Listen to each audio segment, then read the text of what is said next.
and think about life after death with another argument in favour of that reality. Let's remind ourselves about the arguments that we've looked at so far that were twisting together into an unbreakable rope of certainty. We looked, first of all, at the arguments from authority, the consensus of all those who have gone before us, all those human beings from the beginning of time who believed in life after death, the democracy of the dead, G.K. Chesterton. Added to them, we added the sages, the wise people, great minds of the past who believed in life after death. Aristotle, Plato, the greatest philosophers who ever lived. Thomas Aquinas, St. Augustine, all these believed in life after death. And then culminating in the greatest figure in all history, one we put our hope in, teaches us the truth. Jesus Christ reveals to us life after death. And after those arguments from authority, we turn to the arguments from reason, using our reason to look at the world around us and to find indications in the world around us and in ourselves of life after death. We look at matter and we discover that matter itself, everything that the world is made of, is not able to be destroyed. It can only be transformed into another way of being matter, like water vaporizing into clouds and then descending from clouds as rain into the sea, and then the same process beginning again. Just one example of the indestructibility of atoms, of matter. Evolution, then we look at the whole theory of evolution and see how that has evolved everything that we see from simple life forms like the amoeba, gradually increasing in complexity over billions of years, to the most complex organism of all, which is human consciousness, which has the ability to study and understand the whole of what has been brought into being, which we call the theory of evolution. We know that God's behind it, but evolution as a theory has a lot to be said for it, and it has this pattern of going from simple to complex. Therefore, if all those billions of years produced human consciousness as it has, why would it end in death? Because all that process would be meaningless. So evolution, again, also indicates to us, from simple to complex, that life continues after death. And then we went into the story of the primitive man, looking at the two cows, one dead, one alive, and seeing that both cows had exactly the same things. They were consisted of exactly the same things: that heart, lungs, head, everything was the same between them, apart from one thing that the dead cow now lacked, which was the soul. That which was giving the living cow life was lacked in the dead cow. And so the primitive man came to the conclusion, looking at the data, clearly there is a soul. And then we looked at the argument from our ability by sheer thought to resist gravity, to jump up in the air, to lift heavy objects, simply by thinking about doing that, bringing about the action by willpower. Both those things thought and willpower are spiritual realities. And it gives us the power, using our muscles, our limbs, to resist gravity all the time that we're alive on this earth. As soon as we die, we fall down and obey the law of gravity completely. But while we're alive, we're constantly resisting it simply by thought.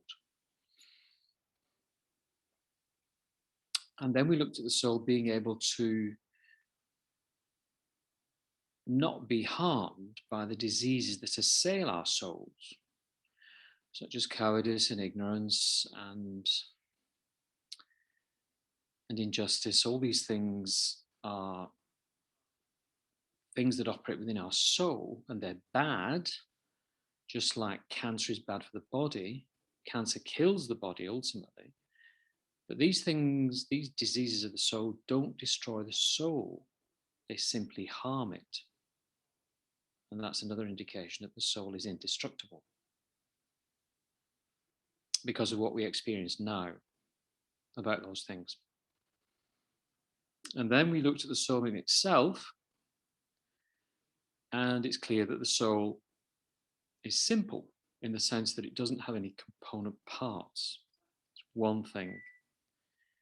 And if it's one thing, there is nothing in the universe that we know about, but when it is one thing, it is able to be destroyed. You can only destroy something that's got component parts, like the body and soul. There are two parts, and in that, the body can be separated from the soul. The soul in itself is simple, is one thing, and therefore it cannot be annihilated for that very reason. And then last time we looked at the power we have to objectify our body by talking about our bodies as an object, and the soul has that capacity to do that. That we can talk about the fact that I've got a headache, or my head aches, my eyes ache, I feel good today. All these things indicate that the soul is greater than the body because it's talking about the body in the way that the body can't talk about the soul. And that's indicating that the soul is therefore greater than the body and not subject to the laws that the body is subject to, and indicating that the soul survives the death of the body because of what it's doing now in terms of talking about it as an object. Now, another version, what I'm going to look at today, another version of that argument, another way of showing how talking about our body indicates that our soul is greater than our body and therefore not subject to the natural laws governing the body, is to look, using our reason, at our, and pointing out to our atheist friend, the way our human language works and how our human language shows up the big difference. Our human language has this big difference. Every human language has this big distinction and difference that it has to express because of the way we experience life between two verbs, being and having. In English, we have the verb to be and the verb to have. And they're the first verbs we learn when we are being taught English. And the small child, to say he possesses something, the child learns to say, for example, I have my shoes on my feet. And when he's playing with his friends, he says, I have my friends around me. And then when he gets a bit older, he might find himself feeling hurt by one of his friends. And he'll say to his friend, well, I have my feelings. And he can also say at that point, if he's thinking about himself, I have my body as well. So these are just examples of all the things that we can say when we're using the verb to have. We're always using it, aren't we? I have my purse, I have my wallet, I have my, goes on and on and on. But the small boy obviously cannot say, I am my shoes, I am my friend, I am my feelings, I am my body. All those statements don't make any sense at all because they just don't reflect reality as we experience it. He can only say, I am, when he wants to refer to himself. I am Tom Robinson. So why is this so? Well, when we look at how our language of English or any language works, it always makes a distinction between and points out the gap between the boy as the haver, I have my shoes, and the had, the shoes are the had here.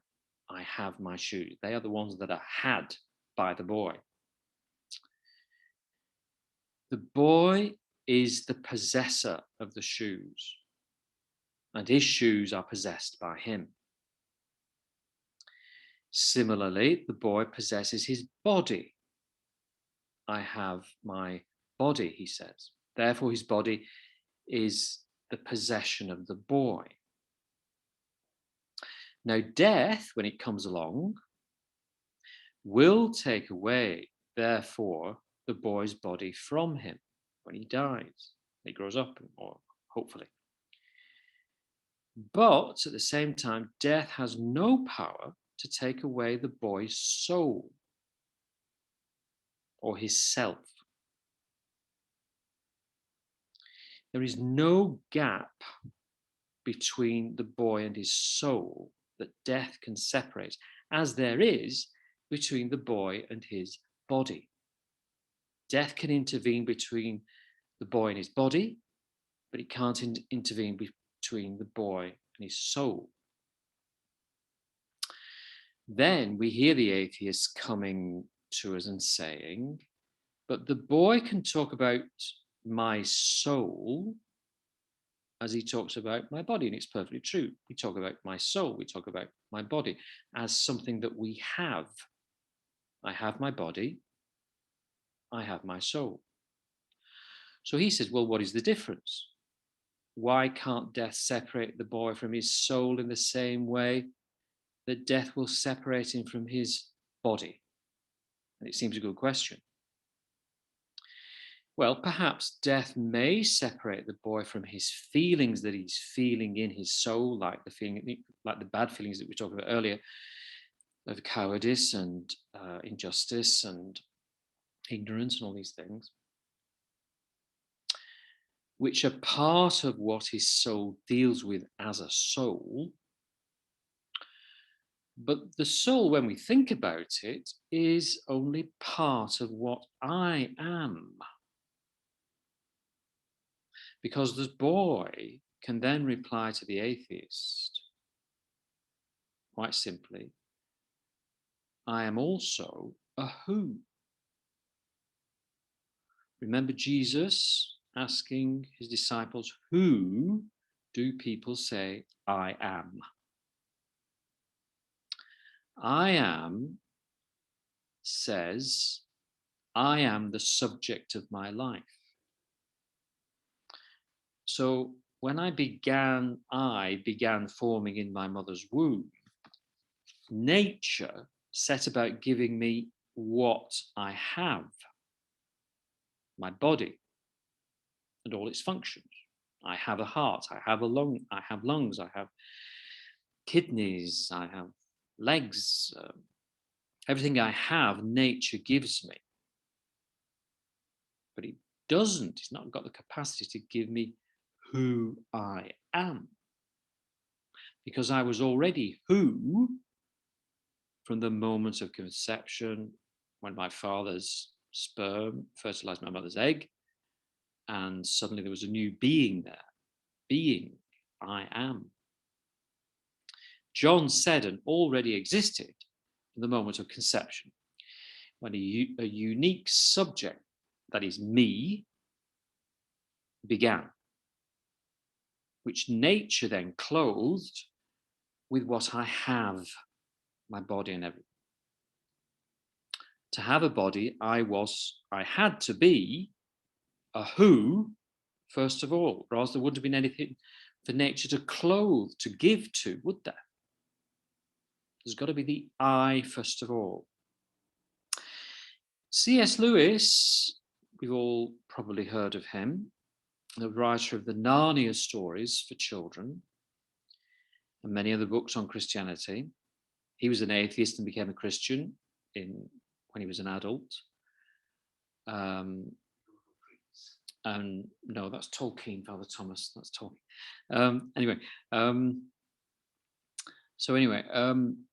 C.S. Lewis is the writer of the Narnia books. Anyway, The Lion, the Witch, and the Wardrobe, and all those things.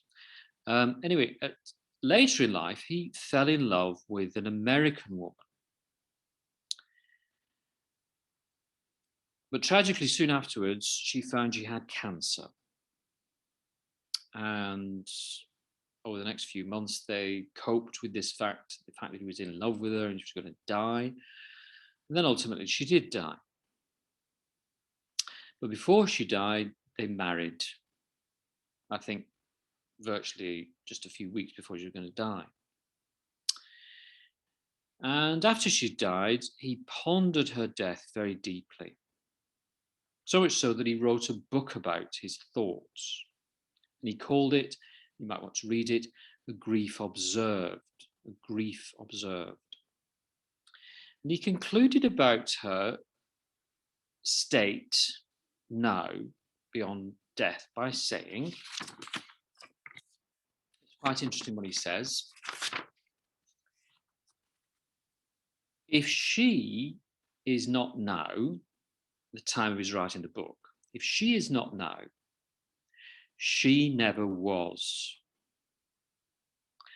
I mistook a cloud of atoms for a person, if she is not now.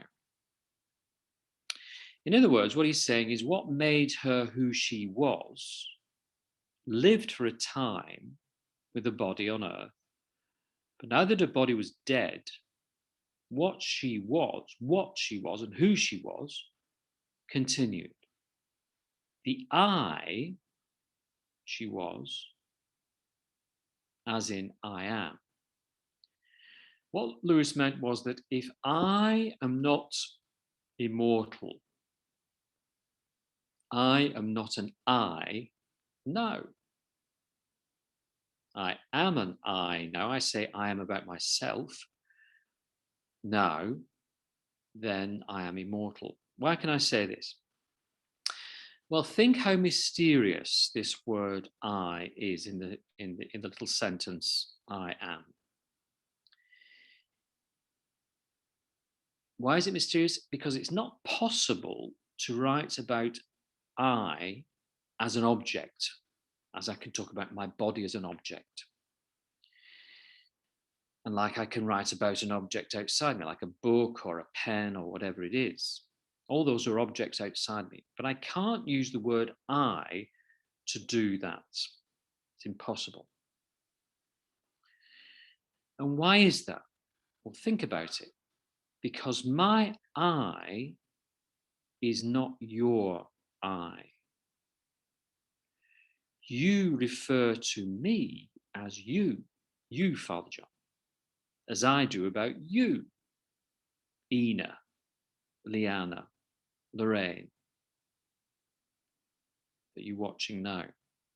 You're all yous to me, and I'm a you to you. But I'm an I to myself, and you're an I to yourselves. Only I can refer to me as I. So I is mysterious because it refers to that part of me which reflects God. Remember what name God gave to himself when Moses said, "Who shall I say has sent me to them? What's your name?" he says. And God gave him a very mysterious name. He said, "I am. I am who I am. I am who is." And so when I say that, when I call myself I'm reflecting the God in me, the God who's created me, because I'm able to reflect on myself and call myself I in a way that a cow can't do that. The cow doesn't say, "I am a cow," or "I am a lion," or any other animal, or any other being in the universe. The only two people that do that, the only two persons that do that are a human being and God. So that shows that we're reflecting God in a real way. So that there is life after death is even written in the way every human language works. Just think about French. Je suis says the same thing. Italian, io sono. Okay. Every language does the same thing, because every language has to reflect how we experience life and how we live it. And we experience life with this big distinction between being and having. And the two can never meet.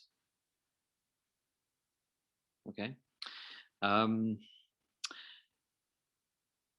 So language has to make this distinction between being and having as the most basic component of language in order to express how we experience ourselves to be. Okay. So think about that. It's very philosophical, not easy, but look at it again, and we'll have another session in the week after next. Tuesday, not this Tuesday coming up, but the Tuesday after next, because I'm away next week. So God bless you all. Talk to you soon. Thank you, Father.